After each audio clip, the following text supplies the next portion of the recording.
Well, from the basement candidate to the palm card president.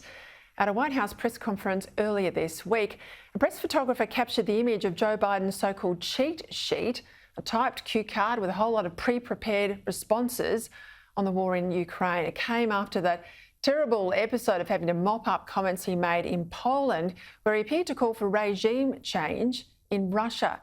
Let's get their reaction with my international panel on all of this and more. From Adelaide, host of Bernardi, Corey Bernardi, and from Canberra, co-host of Outsiders, James Morrow. I tell you what, James, I'll say it again, there are cognitive issues. I have never known a leader, I've never seen one overseas, I certainly haven't seen one here, that's had to write things down on their palm or their hand or have it on a piece of paper on something as important an issue like Ukraine.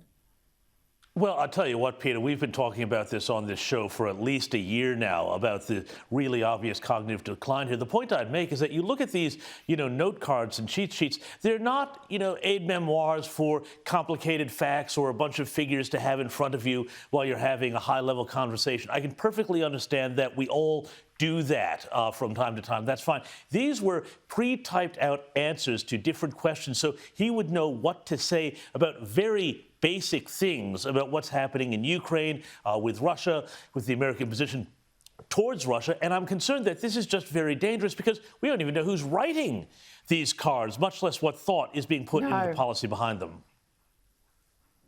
And it's not like he has a hostile press pack. I mean, a US president can go months, quite literally, without having a proper press conference that we'd have here in Australia every couple of days. So I just find it extraordinary, and I think it's a real worry.